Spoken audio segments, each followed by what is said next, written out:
வணக்கம் குருஜி. வணக்கம் சார். ஆடி மாத ராசி பலன் உங்களோட பாஷையில் சொல்லணுனாக்கா சூரிய பெயர்ச்சி ஒரு இன்ட்ரோ கொடுங்க. ஆக்சுவலாக ஒவ்வொரு மாதமும் இந்த சூரிய பகவான் நகர்வு தான் நமக்கு தமிழ் மாத பிறப்பு அப்படி வருது. அந்த வகையில் இந்த சூரிய பகவான் இப்போ ஆடி மாதம் கடகராசிக்கு வரார். கடகம்ங்கிறது அவரோட நட்பு வீடு தான், சந்திர பகவானோட வீடு. அந்த இடத்துல பார்த்திங்கன்னா குரு இருக்கார். 17ஆம் தேதி ஜூலை 17லேருந்து ஆகஸ்ட் 17 வரைக்கும் கிட்டத்தட்ட 32 நாட்கள். எனக்கு எப்போவுமே ஆடி மாதம் தட்சிணாயன புண்ணிய காலம் ஆரம்பம், அதில் கொஞ்சம் 32 நாள் வரும். அந்த வகையில் இந்த சூரிய பகவான் தட்சிணாயன புண்ணிய காலத்துக்குள்ளே வரார். அது ஆடி மாதம். இந்த ஆடி மாத பிறப்பில் பெரிய விசேஷம் என்ன அப்படின்னா, இந்த ஆடி அமாவாசை ரொம்ப விசேஷம். ஆடி மாதம் வர அமாவாசை ரொம்ப விசேஷம். தர்ப்பணம் பண்ணாதவெல்லாம் அன்றைக்கி பண்ணினா ரொம்ப விசேஷம். ஏன்னா ஆடி, தை, மகாலய அமாவாசை மூணையும் கொடுத்தாலே ரொம்ப விசேஷம். அடுத்தபடியாக இந்த தட்சிணாயன புண்ணிய காலம் அப்படிங்கிறது தேவர்களுக்கு மாலை பொழுது ஒரு 3 மாதம். அதுக்கப்புறம் 3 மாதம் ஒரு 2 மாதம் இரவு பொழுதாகும். அப்புறம் அதிகாலை, அது பார்த்திங்கன்னா மார்கழி மாதம் அதிகாலை. ஆக இந்த சூரிய பகவானோட நகர்வை வச்சு தான் நம்ம சொல்கிறோம். ஆமாம். இப்போ இந்த ஆடி மாதம் அப்படிங்கும்போதே கிரக அமைப்புகள் அப்படின்னு முக்கியமாக பெரிய பெரிய கிரகங்கள் தான் நம்ம பேசுகிறோம். அந்த வகையில் இந்த குருவோட இந்த சூரியன் சேர்றார் கடகத்தில். அடுத்தபடியாக சிம்மத்தில் கேது இருக்கார், கும்பத்தில் ராகு இருக்கார், மீனத்தில் சனி இருக்கார். இப்போ சனி பகவான் ஒரு 26ஆம் தேதியிலேருந்து வக்கரமடைகிறார். ஆமாம், இந்த மாத கடைசி. ஆமாம், மாத கடைசியில் வக்கரமடைகிறார். அது ஒரு 2-3 மாதம் இருப்பார், அங்கேயே அதை வக்கரகதியிலேயே இருப்பார். அதை நம்ம தனியாக பார்ப்போம். இப்போ இந்த ஆடி மாதம் சூரிய பகவானோட பெயர்ச்சி கடக ராசியில் புனர்பூசம் 4ஆம் பாதம், பூசம், ஆயில்யம். இதில் பார்த்திங்கன்னா புனர்பூசம்ங்கிறது குருவோட நட்சத்திரம், நட்பு தான். சனி பகவான் மட்டும்தான் கொஞ்சம் கான்ட்ராவர்சியாக இருக்கும். பூசம், ஆயில்யம் புதன் கூட இளவரசன் தான், அதனால் ஓரளவுக்கு அட்ஜஸ்டபிள். இந்த வகையில் இந்த சஞ்சாரம், சூரியனோட சஞ்சாரம் இருக்குது. இப்போ இந்த ஆடி மாதம் அப்படிங்கும்போதே ஆடி பூரம் ரொம்ப விசேஷம். அதேமாரி அம்மன் வழிபாடு, பட்டி தொட்டிலெல்லாம் பார்த்திங்கன்னா அம்மன் வழிபாடு பிரமாதமாக இருக்கும். ஏன்னா ஆடிங்கிறது அவ்வளோ பெரிய விசேஷமான ஒரு இது, காற்று காலம் அது. ஆக இந்த ஆடி மாதத்தில் இந்த சூரியனோட பெயர்ச்சி எப்படி இருக்கும் அப்படிங்கிறத பார்ப்போம். அதுக்கு முன்னாடி சப்ஸ்கிரைப் பண்ண அனைத்து இனிய நெஞ்சங்களுக்கும் ஆன்மீகம் ப்ளஸ் சார்பாக நன்றிகள், வாழ்த்துக்கள். அதே சமயம் ஜாதகம் பார்க்கணுன்னா வாட்ஸ்அப்பில் வாங்க, அதுதான் கரெக்டாக இருக்கும். ஏன்னா நிறைய பேரோட ஃபோன் எடுக்க முடியல, அதனால் வாட்ஸ்அப்பில் வாங்க. இப்போ இந்த பதிவில் நம்ம சூரிய பகவானோட பெயர்ச்சியை பார்ப்போம். ஒவ்வொரு ராசிக்கும் என்னென்ன பலாபலன்கள் அப்படிங்கிறத பற்றி இப்போ பார்ப்போம். மகர ராசிக்கு 7ஆம் இடத்துல குரு சூரியன் சேர்க்கை. இந்த மகர ராசிக்கு இந்த மாதம் எப்படி இருக்கும், இந்த ஆடி மாதம் எப்படி இருக்கும்? மகர ராசினியர்களுக்கு இந்த மாதம் கொஞ்சம் அற்புதமான மாதம்னு சொல்லலாம். ஏன்னா குரு 7ஆம் இடத்துல வந்ததுலேருந்தே இவங்களுக்கு கொஞ்சம் சந்தோஷம் அதிகமாகிடுது. சாதாரண மகர ராசினியர்கள் பட்டும்படாமல் தான் இருப்பாங்க. சாதாரணமாக எவ்வளோ பணம் வந்தாலும் சரி, எவ்வளோ பதவி வந்தாலும் அமைதியாக இருப்பாங்க. அவங்க வேலை உண்டு. ஏன்னா சனி பகவான், அதனால் உழைச்சா தான் நமக்கு காசு அப்படின்னு ரொம்ப பணம் இருக்கிறவங்களும் உழைப்பாங்க. அது பணத்தாசையினால இல்லை, உழைக்கணுங்கிற ஒரு எண்ணம் அது. ரெண்டாவது, களத்திர ஸ்தானத்தில் குரு வந்ததுலேருந்தே இவங்களுக்கு கொஞ்சம் மாறுதல் கிடைச்சிது, ஒரு சந்தோஷம். அவங்களோட குழந்தைகளுக்கெல்லாம் கல்யாணம் ஆகலேங்கிற ஒரு இயக்கம் இருந்ததெல்லாம் மாறி இருக்கு. திருமணம் நடந்திருக்கு, சில பேருக்கு திருமணம் இந்த இதெல்லாம் பெற்றாத்தல் அதெல்லாம் நடந்திருக்கு. ஸோ இவங்களுக்கு ஒரு சந்தோஷம். அந்த இடத்துல இந்த சூரியனை சேர்றார். இந்த சூரியன் இவங்களுக்கு பார்த்திங்கன்னா அஷ்டமாதிபதி, எட்டுக்குடையவர். எட்டுக்குடையவர் சூப்பராக 7ஆம் இடத்துக்கு வர்றார், ரொம்ப விசேஷம். அப்போ சூரியன் சாதாரணமாக 7ஆம் இடத்துக்கு ஜென்மராசியை பார்ப்பார். அப்போ உஷ்ணம் அதிகமாகும்னு சொல்லுவார். நண்பர்கள் விஷயத்தில் கவனமாக இருக்கணும், வாழ்க்கை துணை விஷயத்தில் கவனமாக இருக்கணும்னு சொல்லுவாங்க. ஆனால் இந்த இடத்துல குரு இவங்களோட இந்த சூரியனோட இது பண்ணுறதுனால இவங்களுக்கு இன்பம், சந்தோஷம் அபரிமிதமாக இருக்கும். குடும்பத்தில் ரொம்ப அற்புதமாக இருக்கும் இந்த மாதம். அதேமாரி உத்தியோகத்தில் இருக்கிறவாளுக்கு இந்த நண்பர்களே உதவி செய்வாங்க. இப்போ புதுசாக வேலை தர்றவங்க இப்போலாம் அந்த என்ன சொல்லுவாங்க, இந்த ஃப்ரெண்ட்ஸுங்கெல்லாம் என்ன மச்சான் மச்சி அப்படி இப்படின்னு சொல்லுவாங்களே பாருங்கள், அந்த மாதிரி டேய் மச்சான் அங்கே ஒரு வேலை காலியாக இருக்குடா, அதை ட்ரை பண்ணுறா அப்படிம்பான். அதை இவங்க ட்ரை பண்ணுவாங்க, கிடச்சிரும் நல்ல ஒரு ஜாப். ஸோ இந்த மாதிரி தொடர்புகள் நண்பர்கள் மூலமாக அந்த புதுசாக வேலை தேடுறவாளுக்கு கிடைக்கும். அடுத்தபடியாக வேலையில் இருக்காங்க பாருங்க, அவங்களுக்கெல்லாம் பார்த்திங்கன்னா அதே சக நண்பர்கள் அவங்க ரொம்ப ஹெல்ப்ஃபுல்லாக இருப்பாங்க. சில பேர் வந்து நீ போட நான் பார்த்துக்கிறேன் இந்த வேலையை, உன் வேலையை நான் முடிச்சு தரேன் அப்படிம்பாங்க. அப்போ இந்த மாதிரிலாம் பண்ணுறதுனால இவங்களுக்கு ஒரு சந்தோஷம், இவங்களுக்கு வேலை பளு குறையும், அதே சமயம் அதற்குண்டான வருமானமும் கிடைக்கும். ஸோ நண்பர்கள் மூலமாக. அடுத்தபடியாக தொழில் வியாபாரம் அப்படிங்கும்போது ஓரளவுக்கு இவங்களுக்கு பரவாயில்லைன்னா கொஞ்சம் அவங்க ஸ்ட்ரகிள் பண்ணதெல்லாம் குறைஞ்சிருக்கு. ஏன் அப்படின்னா 7.5 சனி முடிஞ்சு போச்சு. 3ஆம் இடம் தான். 3ஆம் இடம்ங்கிறது அரைமறைவு ஸ்தானம் தான். எல்லாரும் நினச்சிட்டு இருக்காங்க 7.5 முடிஞ்சதுனால ரிலீஃப் அபாடா அப்படின்னு. அது கிடையாது. 3ஆம் இடம் அரைமறைவு, கிட்டத்தட்ட அதில் 7.5 கொஞ்சம் குறையும், அவ்வளோதான். மற்றபடி அதே இதுதான் சிச்சுவேஷன், பரவாயில்ல. ஆனால் முயற்சிகள் எடுக்கணும். 3ஆம் இடத்துக்கு உண்டான வேலையை இவங்க செஞ்சால் தான் உண்டு. இல்லைன்னா சனி பகவான் அவரோட வேலையை செய்வார், ஏன்னா ராசிநாதன். அதே சமயம் இவங்களுக்கு பார்த்திங்கன்னா 2ஆம் இடத்துல ராகு, 8ஆம் இடத்துல கேது. இதுதான் கொஞ்சம் பொருளாதார ரீதியாக கொஞ்சம் சில பேருக்கு கஷ்டமாக இருக்குது. எல்லாருக்கும் சொல்ல முடியாது, சில பேருக்கு அப்படி இருக்குது. சில பேருக்கு தசாபுத்தி ரொம்ப நல்லா இருந்தது அப்படின்னா அதுவும் கிடையாது. பொருளாதாரம் நல்ல முன்னேற்றமாக தான் போயிட்டுருக்கு. ஏன்னா 7ஆம் இடத்துல குரு வந்தாலே சூப்பருங்க, சுபிக்ஷமான ஒரு இடம்.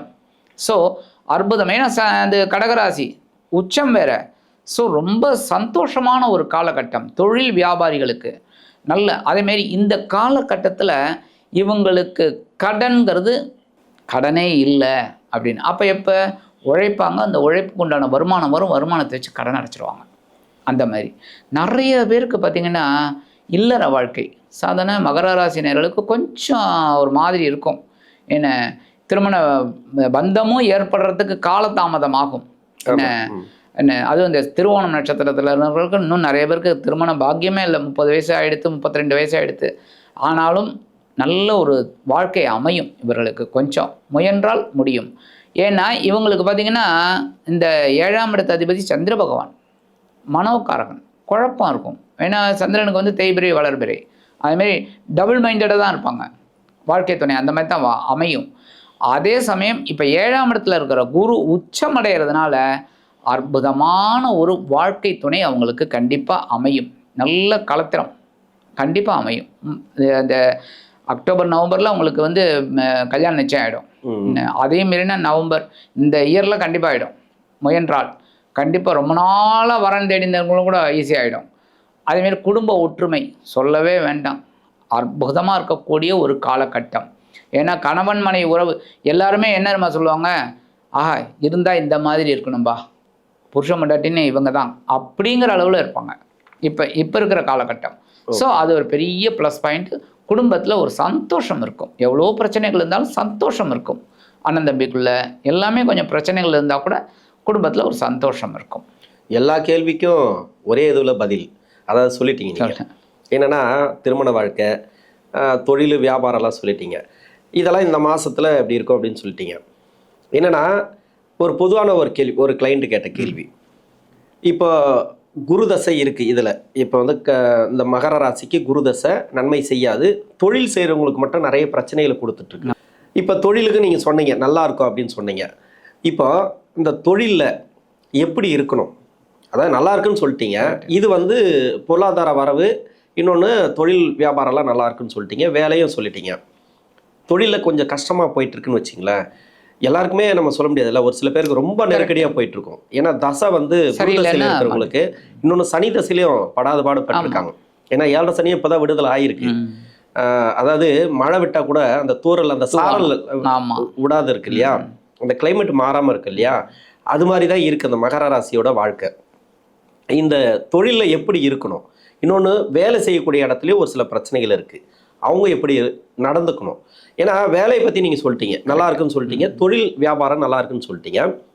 ஒரு சிலருக்கு கஷ்டத்தில் போயிட்டு இருக்கும்போது அவங்க எப்படி நடந்துக்கணும் அப்படின்றதான் கேள்வி.